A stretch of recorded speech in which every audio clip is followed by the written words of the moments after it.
तो hello students, आज के इस लेक्चर में हम करने वाले हैं झारखंड बोर्ड क्लास 12 फिजिक्स का कंपार्टमेंट और इंप्रूवमेंट एग्जाम के पॉइंट ऑफ व्यू से इंपॉर्टेंट एमसीक्यू। तो एमसीक्यू का ये आपका टेस्ट होगा। सिंपली इसको आप देखने के लिए क्या करना, आपको अपना कमेंट भी करते चले जाना है। तो क्वेश्चन को सॉल्व करना और आंसर लिखते जाना है। बाकी हम आपको यहाँ पर डिटेल सोल्यूशन बताएंगे, ठीक है। तो बाकी और भी वीडियो होंगे जो इंपॉर्टेंट होगा आपके लिए, जो बताएंगे special for the compartment and improvement.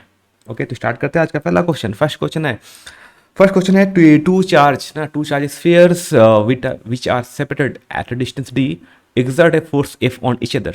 Now, if the charge are double and the distance between them is double, then the new force. कह रहा है कि हमारे पास दो चार्ज है और ठीक है, और दोनों के बीच में डिस्टेंस डी है और दोनों पर एक फोर्स एफ लगा रहे हैं।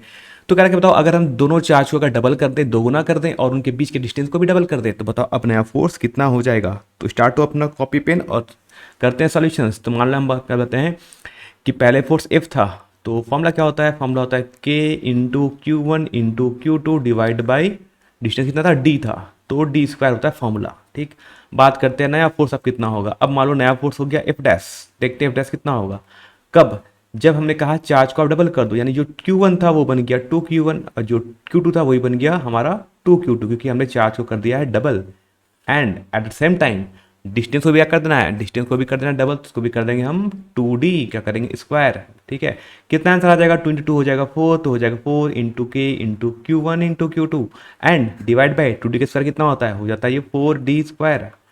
देखा जाए, सॉल्व किया जाए तो हमें क्या मिलता है कि डी से डी, 4 से 4 कैंसिल हो जाएगा। और देखा जाए तो एफ डैश की वैल्यू फिर से क्या गई, एफ डैश की वैल्यू होगी वो के Q1 Q2 divide by D square. अब बताओ ये है क्या।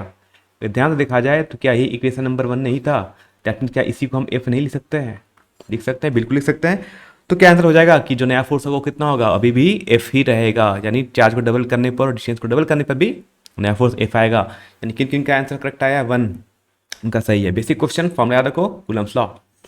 आते सेकंड क्वेश्चन की तरफ, लिखता है क्वेश्चन नंबर 2 है ना, वो क्वेश्चन 1 था। बात करते हैं क्वेश्चन नंबर 2, लिखता है when an electric dipole is placed in a uniform electric field then it experiences.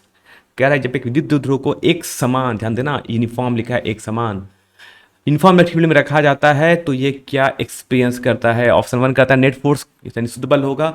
Option B एक बल आघूर्ण मतलब टॉर्क होगा। सी कहता है दोनों होगा, फोर्स भी होगा टॉर्क दोनों होगा। और डी कहता है ना ही फोर्स है ना ही टॉर्क है, क्या होता है। तो देखो, अगर यूनिफॉर्म जब भी आ गया, जब भी उसने लिखा यूनिफॉर्म मतलब एक समान विद्युत बल, विद्युत क्षेत्र कहा है, तो याद रखना इस केस में फोर्स हमेशा जीरो हो जाता है। ठीक है, याद रखना नेट फोर्स क्या होता है, हमेशा जीरो, मतलब फोर्स नहीं लगता है। लेकिन टॉर्क की वैल्यू है ना, टॉर्क की वैल्यू जीरो हो भी सकती है, नहीं भी हो सकती है। तो उस पर क्या लगेगा, उस पर एक टॉर्क एक्ट करेगा, है ना। जबकि टॉर्क जीरो नहीं होगा तो क्या एक्सपीरियंस करेगा, वो एक्सपीरियंस करेगा हमें एक आघूर्ण को, है ना। फोर्स जीरो होगा लेकिन टॉर्क होगा, है ना। तो करेक्ट ऑप्शन हो जाएगा ऑप्शन नंबर 2। ठीक है, याद रखना कब, जब यूनिफॉर्म इलेक्ट्रिक फील्ड रहा तब फोर्स जीरो लेकिन torque not equal to zero. आते हैं क्वेश्चन नंबर 3। क्वेश्चन नंबर 3 कहता है the number of electrons for 2 coulomb of charge, 2 coulomb of charge में कितने इलेक्ट्रॉन्स होंगे। क्वेश्चन बड़ा सिंपल सा है, आपने पढ़ा होगा क्वांटाइजेशन ऑफ चार्ज, पढ़ा है Q is equal to n e.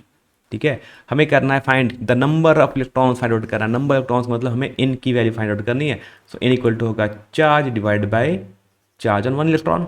ठीक, कूलम चार्ज कितना दिया था, चार्ज ने कहा 2 कूलम के बारे में, तो हो जाएगा 2 डिवाइड बाई एक इलेक्ट्रॉन पर चार्ज कितना होता है, तो एक इलेक्ट्रॉन पर चार्ज होता है 1.6 इंटू 10⁻⁻19। थोड़ा सॉल्व करते हैं इसको और अच्छे तरीके से, तो लिख सकते हैं 2 डिवाइड बाई 1.6 इंटू 10⁻⁻19, ऊपर जाके बन गया +19। थोड़ा सॉल्व करते हैं इसकी वैल्यू को, तो आप चाहो तो सॉल्व करो तो देख सकते हैं, ऐसा लिख सकते थे कि डेसिमल हटेगा तो ऊपर जीरो आ जाएगा, बचेगा 20/16। 5 से करो तो 5 से 4 टाइम, 4 से ये 5 टाइम्स में और 4 से ये 4 बार में, बचेगा 5/4। 5/4 को लिखते हैं हम लोग 1.25 इंटू 10⁻19 इलेक्ट्रॉन्स, इतने इलेक्ट्रॉन्स होंगे। और करेक्ट ऑप्शन ऑप्शन नंबर 2। बात समझ आ गया। आते क्वेश्चन नंबर 4। तो जल्दी करते हैं, आपके पास भी टाइम कम है, हमारे पास भी टाइम कम होता है थोड़ा, फिर भी टाइम निकाल के आपके लिए करते हैं, क्योंकि बहुत से बच्चों का जेई मेंस के चक्कर में फंस चुके हैं। 25 परसेंटाइल लाना है, तो करना पड़ेगा, मेहनत करना पड़ेगा आपको भी और हमें भी। बात करते हैं an electric potential at a point inside a charge spherical shell. देखो उसने बोला एक चार्ज स्फेरिकल सेल है, मतलब एक आवेशित गोली कवच के अंदर विद्युत विभव मतलब इलेक्ट्रिक पोटेंशियल कितना होता है। इलेक्ट्रिक पोटेंशियल पूछा था, याद रखना। अगर ये स्फीयर हुआ, याद रखना, चार्ज स्फीयरिकल सेल हुआ, तो सारे चार्ज कहाँ होते हैं, सारे चार्ज होते हैं बाहर। अब दो चीज इस पे पॉइंट पे हम बात करेंगे, है ना। पहली बात करेगा कि बताओ इलेक्ट्रिक फील्ड कितना होगा। अगर इलेक्ट्रिक फील्ड, तो इलेक्ट्रिक फील्ड अंदर होता है जीरो, लेकिन पोटेंशियल होता है कांस्टेंट, है ना। पोटेंशियल नहीं होता मतलब विद्युत विभव होता है, इलेक्ट्रिक फील्ड मतलब विद्युत क्षेत्र जीरो होता है, लेकिन पोटेंशियल होता है और वो कितना होता है, वो कांस्टेंट होता है। पूछा भी कम से क्या गया है, पोटेंशियल के बारे में, तो हो जाएगा कांस्टेंट, स्थिर। कहते हैं नेक्स्ट क्वेश्चन, क्वेश्चन नंबर 5, है ना। क्वेश्चन 5 कहता है a charge q is enclosed by a Gaussian spherical surface of radius r. कह रहा है कि हमने एक चार्ज को रखा है। चार्ज को कहाँ रखा है, एक चार्ज क्यू है, इस क्यू चार्ज को हमने एक गॉसियन स्फेरिकल सरफेस के अंदर रखा है जिसका रेडियस कितना है आर। ठीक, चार्ज है तो इससे इलेक्ट्रिक फील्ड लाइन निकल रही होगी। मान लो हम निकाला, मान लो यहाँ से 4 लाइन निकल रही है ना।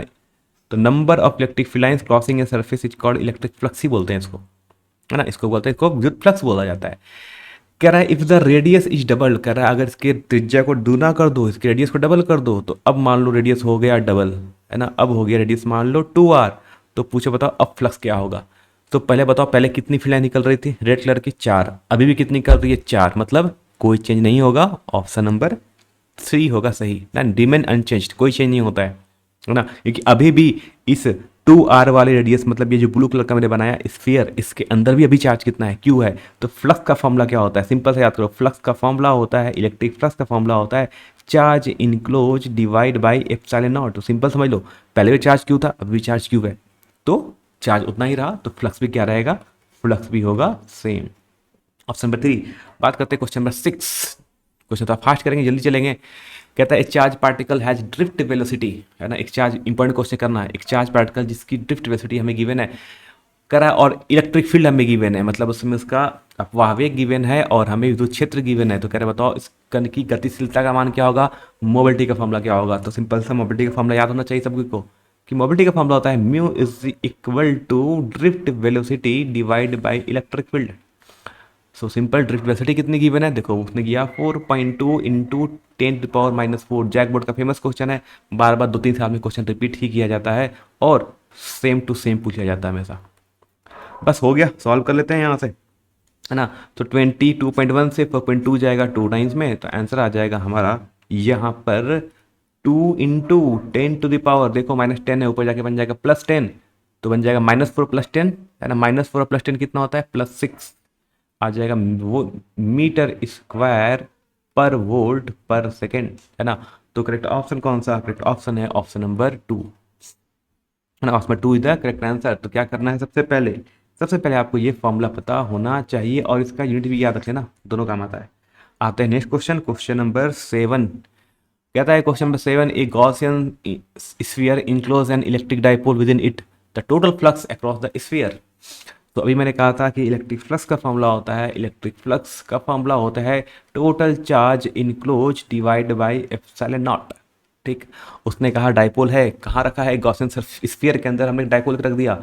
तो ये मान लो एक हो गया हमारे पास गॉसियन सरफेस, इसके अंदर मैंने क्या रखा है, चार्ज, चार्ज नहीं है वो डाइपोल है। डाइपोल क्या होता है, when two equal and opposite charge, मतलब ऐसे हमने चार्ज को रख दिया, एक चार्ज -q एक चार्ज +q। बताओ टोटल चार्ज कितना हो गया, इनक्लोज चार्ज। तो इस गॉसियन सरफेस के अंदर कितना चार्ज इनक्लोज हो गया, तो -q and +q divide by epsilon not. -q ने +q को मार दिया, बच गया 0, तो फ्लक्स भी आ गया 0। ठीक है, तो टोटल चार्ज कितना था, टोटल चार्ज 0 100 चार्ज, तो फ्लक्स भी हो जाएगा 0। Option number 4 is the correct answer. बात करते हैं क्वेश्चन नंबर 8। कह रहा है magnetic line of force inside a bar magnet, है ना। वेरी वेरी इंपॉर्टेंट क्वेश्चन लिखना, very very important question MCQ paper से। मैंने बताया था पहले भी कि अगर एक हम बताएं बार मैग्नेट, इसे बोलते हैं बार मैग्नेट, है ना। इसे क्या बोलते हैं, इसे बोलते हैं हम लोग बार मैग्नेट। इसका होता है एक नॉर्थ पोल होता है, एक साउथ पोल होता है। बात करते हैं कि इसमें जो मैग्नेटिक फील्ड लाइन्स होती है कैसे निकलती है, ऐसे नॉर्थ से जाती है, साउथ में इंटर कर जाती है, ऐसे। ठीक, स्टेप से पता होगा कि मैग्नेटिक लाइन्स ऐसे चलती हैं, है ना, नॉर्थ से निकलती है और साउथ में इंटर कर जाती है, इस टाइप से। ठीक, कहाँ पर, बाहर, ये बाहर हो रहा है। उसने पूछा है अंदर बताओ क्या होगा, अंदर में पूछा उसने क्या होगा, तो अंदर क्या होगा, अंदर चीज़ें जस्ट उल्टी हो जाती हैं। अंदर क्या होता है, अंदर देखोगे फील्ड लाइंस साउथ से चलती है नॉर्थ, है ना, याद रखना। अंदर क्या चलता है, साउथ से जाती है नॉर्थ की ओर, मतलब दक्षिणी ध्रुव से जाती है उत्तरी ध्रुव की ओर। तो अंदर पूछा था उसने, तो अंदर में क्या होगा, अंदर चलेगा साउथ से नॉर्थ, तो करेक्ट ऑप्शन हो जाएगा हमारा, है ना। तो इनसाइड में क्या होगा, from the south pole to north pole of the magnet, option number 2, है ना। कहाँ जा रहा है ये, साउथ पोल से नॉर्थ पोल की ओर जा रहा है अंदर, ठीक, ऑप्शन नंबर 2। बात करते हैं क्वेश्चन नंबर 9। 9 नंबर अच्छा क्वेश्चन है, पूछा जा सकता है, तो पढ़ेंगे अच्छी तरीके से करेंगे। लिख रहा है if e be the electric field strength of a short dipole at a point on its axial line and e e that on the equatorial line at the same distance, then, देखो क्वेश्चन ऐसा कह रहा है कि हमने पढ़ा dipole के बारे में, एक चार्ज होता है माइनस क्यू, एक होता है प्लस क्यू, इसे बोलते हैं हम इलेक्ट्रिक डाइपोल। अब उसने कहा क्वेश्चन में कि इसके सेंटर से आर डिस्टेंस पर एक पॉइंट लिया, यहाँ पे इलेक्ट्रिक फील्ड होगा, वो उससे हमने ई ए लिखा एक्सियल फील्ड पे, है ना। इसको हम बोला अक्षीय रेखा पर एक और डाइप। अच्छा, इसी से हम ऊपर जाते हैं, कितना डिस्टेंस, सेम डिस्टेंस आर जाएं, तो यहाँ पे जो इलेक्ट्रिक फील्ड होगा उसे लिखा ई ई, इसे बोला हमने मध्यवर्ती रेखा पर, मतलब इक्वेटोरियल लाइन पर। कह रहा बताओ दोनों के बीच में क्या रिलेशनशिप है, तो बताओ फॉर्मूला सबको याद होना चाहिए क्या होता है। तो फॉर्मूला होता है एक्सियल लाइन पर, फॉर्मूला होता है शॉर्ट डाइपोल, छोटे डाइपोल के कारण 2kp divide by r cube, और इक्वेटोरियल लाइन पर होता है equal to kp divide by r cube, ठीक। क्या करते हैं, दोनों को कर लेते हैं हम डिवाइड। अगर डिवाइड करें तो kp ने kp को मार दिया, आर क्यूब ने आर क्यूब को मार दिया, तो हमारे पास आंसर क्या आया, आंसर आ गया electric field e a divide by e e is equal to 2/1, और क्या लिख सकते हो, ई ए इक्वल सकते हो 2 टाइम्स ऑफ ई ई, ये लिख सकते हैं ऐसा, क्योंकि हमारा ऑप्शन भी कुछ इसी के टर्म में दिया है।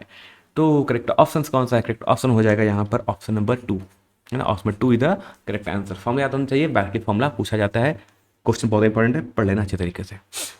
क्वेश्चन नंबर 10 कहता है the direction of induce current, direction of current induce in a wire moving in a magnetic field is found using, है ना। कह रहा है इसको हम किस, है ना, कि जो करंट इंड्यूस होता है, यानी जब एक वायर फ्लो करता है, मतलब एक वायर जब मूव करता है मैग्नेटिक फील्ड में, तो उसमें करंट, है ना, तो डायरेक्शन ऑफ करंट, तो करंट के डायरेक्शन को हम फ्लेमिंग के किस रूल से निकालते हैं, है ना। फ्लेमिंग के लेफ्ट हैंड रूल से, फ्लेमिंग के राइट हैंड रूल से, एम्पियर रूल से, या नन ऑफ दिच, है ना। तो इसको हम किसे निकालते हैं, ठीक, उससे पूछा है इंड्यूस करंट, तो इसे निकालते हैं, इंड्यूस करंट को हम हमेशा निकालते हैं फ्लेमिंग के राइट हैंड रूल से, मतलब फ्लेमिंग के दाएं हाथ के नियम से, ठीक है। Option 2 is the correct answer. आते हैं क्वेश्चन नंबर 11। क्वेश्चन नंबर 11 है ठीक दिया हुआ है, कह रहा था energy stored per unit volume between 2 plates of a pair plate capacitor, है ना। सिंपल सा फॉर्मूला पूछा गया था, इसलिए मैं कहा था एनर्जी डेंसिटी का फॉर्मूला पता होना चाहिए। यू इक्वल टू होता है 1/2 एप्सिलॉन नॉट ई स्क्वायर, ठीक है, यही तो होता है फॉर्मूला। तो करेक्ट ऑप्शन कौन सा है, डायरेक्टली फॉर्मूला पूछा गया था, option number 4 is the correct answer, है ना। ध्यान देना 1/2 epsilon naught E square. Question number 12, question 12 है a 100 ohm resistor is connected to 220 volt and 50 hertz AC supply, कह रहा है एक 100 ओम के प्रतिरोधक को 220 वोल्ट और 50 हर्ट्ज की एसी सप्लाई से जोड़ा जाता है, तो बताओ सर्किट में आरएमएस वैल्यू का मान कितना होगा, यानी वर्ग माध्य मूल का मान क्या होगा। तो ध्यान रखना जब भी ये 220 गिवन होता है, यही हमें v r m s given होता है, याद रखना। हमारे घर में जो सप्लाई आता है 220 वोल्ट, वो r m s value of voltage होता है, तो ये हमें 220 वोल्ट गिवन है। साथ में रेजिस्टेंस की वैल्यू गिवन है 100 ओम। तो बताओ तुमसे पूछा है r m s value of current, यानी करंट आर एम एस का वैल्यू कितना होगा। तो v r m s, i r m s होता है v r m s divide by r, पता है v equal to i r, simple formula लगाया है, तो हो जाएगा 220 डिवाइड बाई 100, जिसे जीरो मरेगा, आंसर आ जाएगा 2.2 ampere. Correct option, option number 4। तो पहली बात जहाँ से स्टूडेंट है ना, क्वेश्चन को अच्छे से पढ़ना, नहीं पढ़ोगे तो क्या होगा, होगा वही कि सावधानी हटी और दुर्घटना घटी, है ना। अच्छा देखो, जिसे सावधानी हटी दुर्घटना घटी का आंसर क्या हुआ, ऑप्शन नंबर 4 नहीं है, ऑप्शन नंबर 3 है, 2.2 एम्पियर आएगा, है ना। ध्यान देना 2.2 एम्पियर, 4 में मिली एम्पियर लगाया उसने, 3 होगा, 3 था करेक्ट आंसर। आते हैं question 14, question 14, question number 13।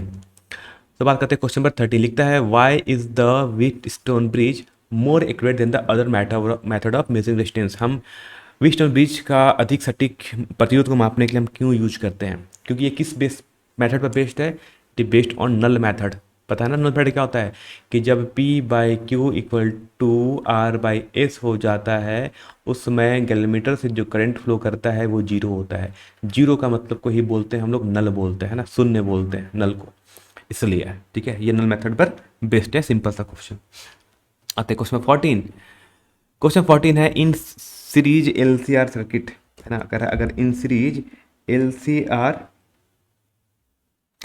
Circuit में the phase angle between supply voltage and supply current. बड़ा बेसिक फॉर्मूला है, फॉर्मूले को याद करके चले जाना, बहुत इंपॉर्टेंट क्वेश्चन है ये ना।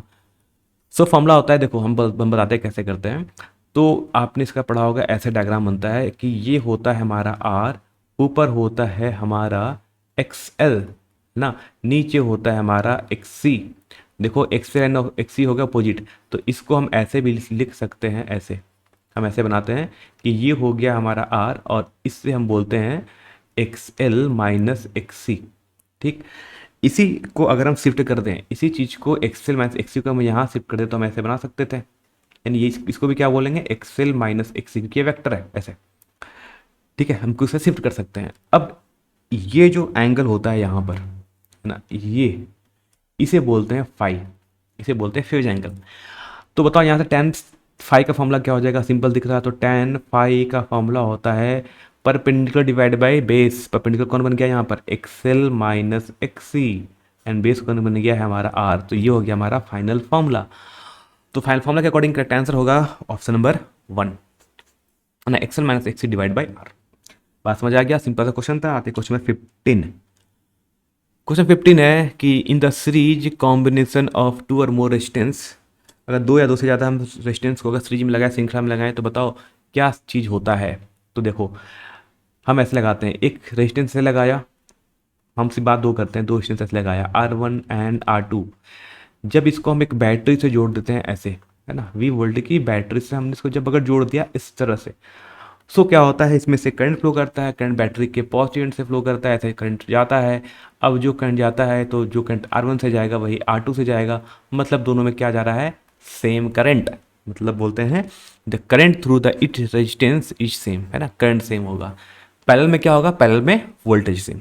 ठीक है, दोनों याद रखना है, सीरीज में करंट सेम, पैरेलल में वोल्टेज सेम। आते क्वेश्चन नंबर 16। क्वेश्चन दिख रहा है which of the flowing electromagnetic wave has the greatest frequency. सबसे ज़्यादा फ्रीक्वेंसी किसकी होती है, तो फ्रीक्वेंसी सबसे ज़्यादा होती है हमारी वो गामा रे की होती है। ऑर्डर याद रख लेना पैसे से पहले। सबसे पहले आता है हमारे पास रेडियो वेव, है ना, सबसे कम फ्रीक्वेंसी होती है रेडियो वेव की। अब रेडियो वेव से ज़्यादा फ्रीक्वेंसी किसकी होती है, इसको बोलते हैं माइक्रोवेव, है ना, माइक्रो तरंगे बोलते हैं। इससे ज़्यादा जो फ्रीक्वेंसी होती है वो होती है हमारी इंफ्रारेड की। इससे ज़्यादा जो फ्रीक्वेंसी होती है वो होती है विजिबल की, है ना। इससे फ्रीक्वेंसी होती है अल्ट्रावायलेट, मतलब अवरक्त पराबैंगनी किरणों की। इससे ज़्यादा होती है एक्स रे की और सबसे ज़्यादा होती है गामा रे की। तो ये ऑर्डर है फ्रीक्वेंसी का, आवृत्ति का, है ना, फ्रीक्वेंसी या आवृत्ति बोलते। तो मैक्सिमम किसका होता है, मैक्सिमम होता है हमारा किस चीज़ का, अल्ट्रावायलेट, मतलब, है ना। तो ये होता है फ्रीक्वेंसी मिनिमम, है ना, और इसे बोलते हैं, गामा को बोलते हैं फ्रीक्वेंसी मैक्सिमम। ठीक, अगर पूछा जाएगा वेवलेंथ के टर्म में, मतलब तरंग दैर्ध्य के टर्म में, तो उल्टा हो जाएगा, यहाँ पर हो जाएगा मैक्सिमम तरंग दैर्ध्य, मतलब मैक्सिमम वेवलेंथ, और मिनिमम वेवलेंथ हो जाएगा किसका, गामा रे का। तो आपको फ्रीक्वेंसी और दोनों को याद रखना है। आते क्वेश्चन में 17। क्वेश्चन में 17 है इस 6.4 ampere current is flowing through a conductor, then the number of electrons flowing per second. कहेगा 6.4 एम्पियर करंट अगर फ्लो कर रहा है तो बताओ एक सेकंड में कितने इलेक्ट्रॉन फ्लो कर जाएंगे। तो सबसे पहली बात देखो हमें गिवन क्या क्या है, तो सबसे पहले हमें गिवन है करंट। करंट की वैल्यू गिवन है I इक्वल टू 6.4 एम्पियर। ठीक, बात समझ आ गया। ठीक है, कहता था नंबर ऑफ इलेक्ट्रॉन्स पूछा है पर सेकंड। अब हमें उसने टाइम भी दे दिया, उसने टाइम बोला कि 1 सेकंड में कितने इलेक्ट्रॉन फ्लो करेंगे। तो करंट गिवन है, टाइम गिवन है तो पता है, और हमसे पूछा गया नंबर ऑफ इलेक्ट्रॉन्स, मतलब हमें फाइंड आउट करना है n। अब कहीं कहीं थोड़ा दिमाग घूम रहा हो तो हमें पता है कि I equal to charge divide by time होता है। ठीक, और भी और साथ में साथ हमें यही पता है कि Q इक्वल टू NE होता है। तो क्या ऐसा लिख सकते हैं यहाँ पर कि I is equal to Q की वैल्यू पुट कर दो NE बाई टी। हमें निकालना क्या, हमें निकालना है n की वैल्यू के नंबर ऑफ इलेक्ट्रॉन्स कितने होंगे। तो n इक्वल टू हो जाएगा current into time divide by E मतलब चार्ज ऑफ इलेक्ट्रॉन्स। करंट की वैल्यू गिवन है, उसने कहा 6.4 एम्पियर, टाइम उसने बोला 1 सेकेंड, और ई मतलब इलेक्ट्रॉन पर आवेश यानी इलेक्ट्रॉन पर चार्ज कितना होता है, वो होता है 1.6 इंटू 10⁻⁻19 कुलम। थोड़ा सॉल्व करते हैं तो 1.6 से 6.4 चला जाएगा 4 टाइम्स में, तो आंसर आ जाएगा 4 इंटू 10⁻⁻17, ऊपर जाके बन जाएगा +19। इतने इलेक्ट्रॉन्स फ्लो कर जाएंगे 1 सेकेंड में। सो करेक्ट ऑप्शन हो जाएगा हमारा फिर से ऑप्शन नंबर 1। बात समझ आ गया, स्वेंटिंग का करेक्ट ऑप्शन हो गया ऑप्शन नंबर 1। बात करते हैं क्वेश्चन नंबर 18। देखिए the concept of secondary wavelets was given by. Secondary wavelets मतलब द्वितीयक तरंगिकाओं की अवधारणा किसने दी थी, हाइजेंस ने। बेसिक थ्योरी वेव ऑप्टिक्स का तरंग प्रकाशिकी चैप्टर का है। अब देखो करते हैं क्वेश्चन नंबर 19। कह रहा है a moving charge particle experience no force while moving the uniform magnetic field. कह रहा है एक चार्ज पार्टिकल जो मूव कर रहा है एक यूनिफॉर्म मतलब एक समान चुंबकीय क्षेत्र में, तो उस पर कोई बल नहीं लगता है। ऐसा क्यों हो रहा होगा। तो पता है जो फोर्स का फॉर्मूला होता है वो होता है QV साइन थीटा। तो देखो उसने कहा चार्ज है, ठीक है, मूव कर रहा है तो वेलोसिटी भी है, कहा एक मैग्नेटिक फील्ड है, यूनिफॉर्म मैग्नेटिक फील्ड है तो बी भी है, तो 4 जीरो कब होगा, है ना। तो ये तो जीरो नहीं होने वाला, जीरो हो सकता है वो साइन थीटा ही जीरो हो सकता है। तो अगर फोर्स जीरो होगा, है ना, अगर फोर्स जीरो है इस पर कोई बल नहीं लग रहा है, दिस इंप्लाइज हम बोल सकते हैं कि साइन थीटा की वैल्यू कहीं ना कहीं जीरो बन गई है। थीटा जीरो हो गया तो हमें पता है कि साइन जीरो डिग्री की वैल्यू जीरो होती है। मतलब कि यहाँ तो बात समझ आ गया कि थीटा की वैल्यू किसके इक्वल है, थीटा की वैल्यू जीरो है। यानी हमें समझ आ गया यहाँ पर बात कि दिस इंप्लाइज हम बोल सकते हैं कि थीटा कितना होना चाहिए, थीटा की वैल्यू 0 डिग्री। इसका क्या मतलब होता है, इसका मतलब होता है कि हमारा जो वेलोसिटी और जो मैग्नेटिक फील्ड था दोनों एक ही डायरेक्शन में थे। मतलब अगर इधर मैग्नेटिक फील्ड था तो कहीं ना कहीं वेलोसिटी भी सेम डायरेक्शन में था, इसी को बोलते हैं 0 डिग्री, है ना, सेम डायरेक्शन में। दैट मीन्स की बोल सकते हैं, अच्छा 0 डिग्री मतलब क्या हो गया, समझ आ गया कि दोनों पैरेलल है ना। तो बोल सकते हैं if charge particle moves parallel to the magnetic field, यानी आवेशित कण चुंबकीय क्षेत्र के समांतर चले तो फोर्स हो जाएगा 0। बात समझ आ गया। आते हैं question number 20। The Bohr's model of atom, हाँ इसको पढ़ लेना अच्छे तरीके से। कह रहे कि जो बोर्स साहब थे उन्होंने एटम्स के बारे में कुछ एजम्पशन बताया था, कुछ कहा था। क्या कहा था, उसने एक चीज एजम्पशन कहा था कि Bohr's model of atoms assume that the angular momentum of the electron is quantized. उसने कहा था ऑप्शन नंबर 1 सही है। उसने कहा था, उन्होंने ये माना था कि इलेक्ट्रॉन की कौनी संयोग क्वांटिकित होती है, यानी उनका जो एंगुलर मोमेंटम होगा यानी MVR जिसको बोलते हैं एंगुलर मोमेंटम, जिसको हम L से डिनोट करते हैं equal to NH divide by 2 pi होती है। जहाँ भी n का टर्म आ गया इसे बोलते हैं क्वांटाइजेशन, है ना।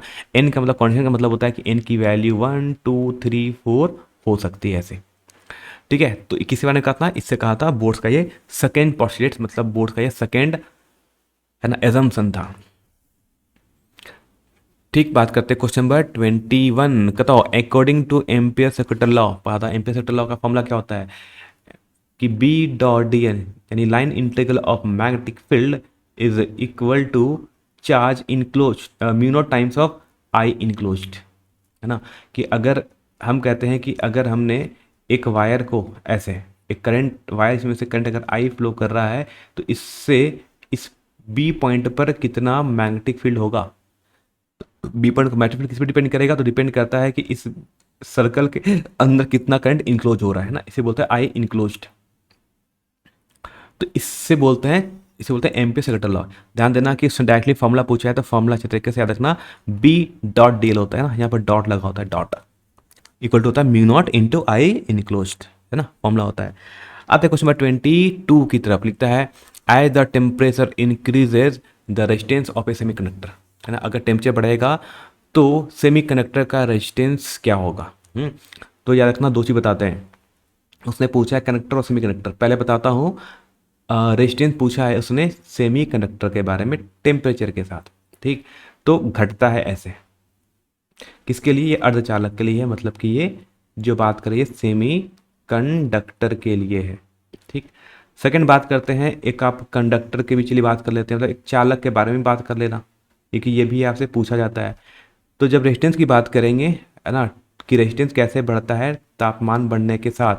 तो कंडक्टर का जो रेजिस्टेंस होता है वो टेम्परेचर बढ़ने के साथ बढ़ता है। ठीक है, हमसे पूछा क्या गया था, पूछा गया है जो चीज़ वो सेमी कंडक्टर के बारे में पूछा गया, अर्धचालक के बारे में। तो क्या होता है अर्धचालक के बारे में, ये चीज़ घटती है, डिक्रीज करती है। Option number 2 is the correct answer.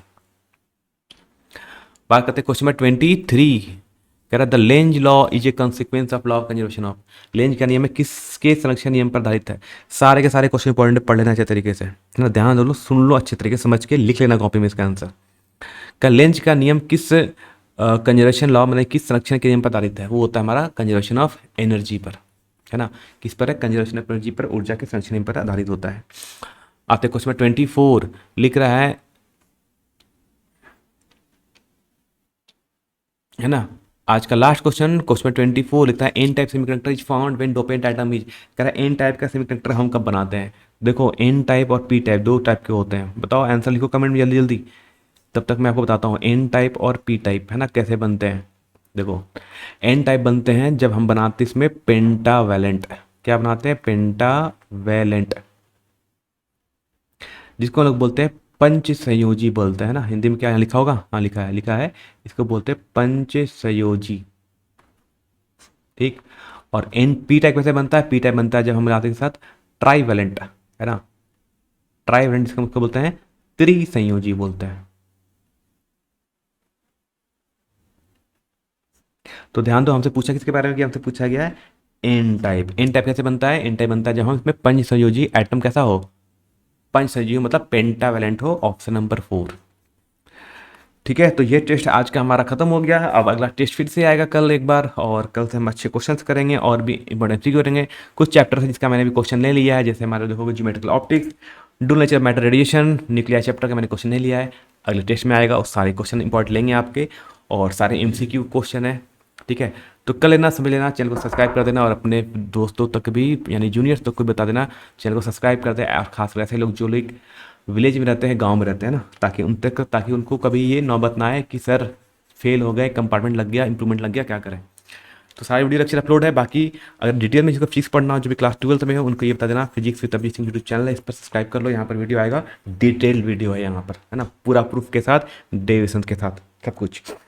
ठीक है, बाकी आपके जो भी कुछ क्वेरी होगा कमेंट में बताओ, और आप हमारा चाहे तो व्हाट्सअप चैनल को भी सब्सक्राइब कर देना, इस वीडियो के लिंक में आपको मिल जाएगा।